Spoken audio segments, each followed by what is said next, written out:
सर्वेभ्यः नमस्कार। सभी लोगों को नमस्कार। आज हम बात करेंगे भगवान कृष्ण, श्री कृष्ण चंद्र, जो मानव पर पूर्ण पुरुष, महामानव, सभी के स्वरूप है।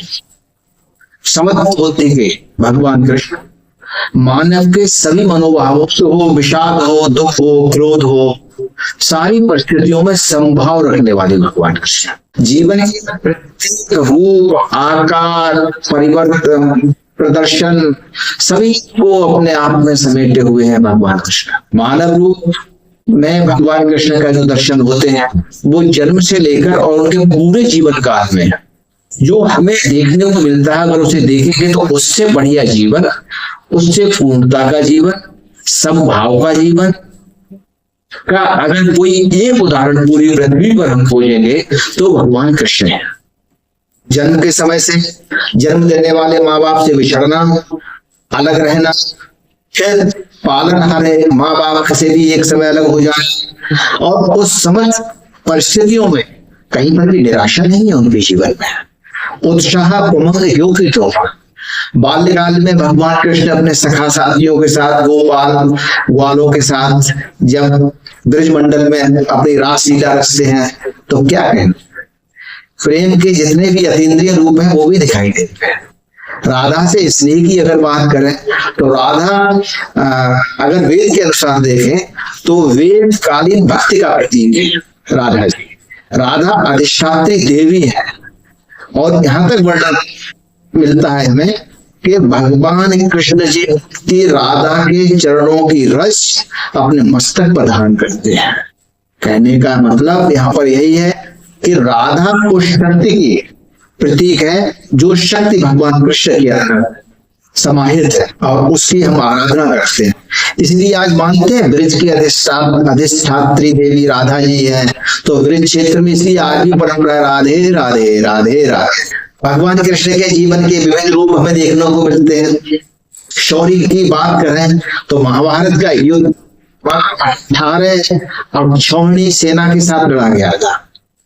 11 कौरवों की अक्षौहिणी सेना और 7 पांडवों की, और भगवान कृष्ण ने जरासंध की जिस सेना को पराजित किया था उसमें 20 अक्षौहिणी सेना थी, और पराजित करके छोड़ दिया। जरासंध को हत्या नहीं की, जरासंध को मारा नहीं, जरासंध का वध नहीं किया।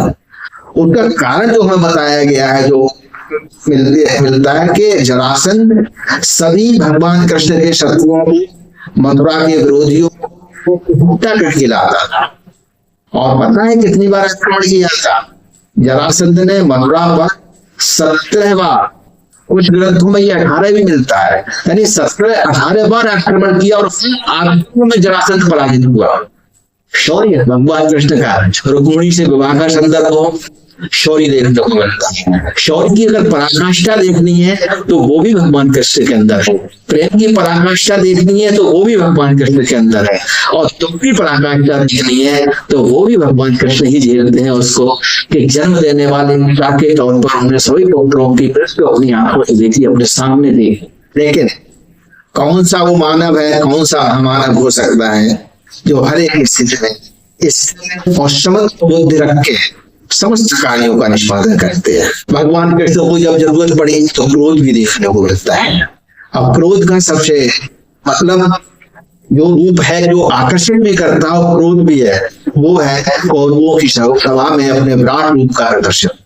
उस विराट रूप के प्रदर्शन को जब करते हैं तो पूरे कौरवों की राजसभा शब्द रह जाती है। भगवान कृष्ण के विराट रूप के दर्शन हमें 3 बार देखने को मिलते हैं। एक माता से स्नेह के दौरान, स्नेह में माता को अपना विराट रूप का दर्शन कराते हैं माता यशोदा। एक बार क्रोध रूप में, जब कौरवों की सभा में उन्होंने जब दुर्योधन बंदी बनाने का आदेश देता है तब जब उन्होंने अपना विराट रूप का प्रदर्शन किया। और तीसरा महाभारत के युद्ध में ज्ञान के रूप में अर्जुन के समक्ष गीता उपदेश, श्रीमद् भगवद गीता का प्रवचन जो भगवान कृष्ण ने दिया, वो भगवान कृष्ण के विराट स्वरूप के दर्शन होते हैं। अब विराट स्वरूप जो देखने वाले लोग हैं उन्हें भी समझिए, यहाँ पर विराट को हर एक आदमी नहीं देख पाया भगवान कृष्ण का, कौरवों की पूरी सेना खड़ी हुई थी, लेकिन विराट रूप के दर्शन करने वाले वहां पर कितने लोग थे? केवल ही भगवान कृष्ण। विराट रूप के माता को जब दर्शन दिया तो उसे देखने वाली केवल माता थी, लेकिन जब इसको देखने के लिए कहते हैं भगवान के दर्शन करने के लिए दृष्टि चाहिए। ईश्वर आपके साथ होता है, प्रकट होता है, पर होता है, चाहिए क्या होती है? दृष्टि। जब दृष्टि सामने आती, जब दृष्टि हमारे पास होती है तब हम वो चीज देख पाते हैं जो चीजें घटित होती है। नहीं तो घटना की तरह चीजें आती हैं, सामने से गुजर जाती हैं, पता नहीं चलता। और जिस व्यक्ति को भगवान कृष्ण ने दर्शन दिए ही नहीं, दिखाए नहीं, उसने भी विराट रूप के दर्शन किए, और वो थे संजय। संजय के पास ज्ञान चक्षु थे। ज्ञान चक्षुओं से उन्होंने उस चीज को देखा, महसूस किया महाभारत के वर्णन के समय। अन्य कोई उसके दर्शन नहीं कर पाएगा। ये थे भगवान। कहने का मतलब विराट रूप में वो चीज दिखाई देती है जब हम कहते हैं ना कि जाकी रही भावना जैसी ब्रह्म मुहूर्त देखी तिन तैसी। अगर इसमें एक शब्द जोड़ी देखी की जगह पर पाई तिन तैसी, आप भगवान प्राप्त भी कर सकते हैं। भगवान कृष्ण के सख्त भाव देखे, मित्रता के संबंध देखे, तो भगवान कृष्ण सख्य के तौर पर सुदामा के दर्शन करते हैं। सुदामा के साथ संबंधों का विवरण करता है। उसमें एक कहानी भी प्रचलित है कि सुदामा जी ने श्रापित चने खा लिए थे। एक बुढ़िया के घर में चोरी करने को चोर घुसे थे। वो श्रापित चने गुरु माता ने दे दिए थे। जब ये लकड़ी काटने जा रहे थे, बोले दोनों लोगों को जब भूख लगे तब खा लेना। त्रिकालदर्शी थे सुदामा। सुदामा ने जैसे ही चने का स्पर्श किया, पोटली खोली, तो उस पोटली से उस श्राप को महसूस किया उन्होंने और झूठ बोल दिया, कृष्ण को चने नहीं दिए, क्योंकि उसमें दरिद्रता का श्राप था। भगवान कृष्ण अगर दरिद्र हो जाते हैं तो पूरी सृष्टि दरिद्र हो जाती है। तो भगवान कृष्ण की बात ही अलग है। और उनके जीवन की जो सबसे ज्यादा प्रभावित करती है चीज वो है वक्त के अनुसार कूटनीतिक निर्णय लेना, परिस्थितियों के अनुसार निर्णय लेना।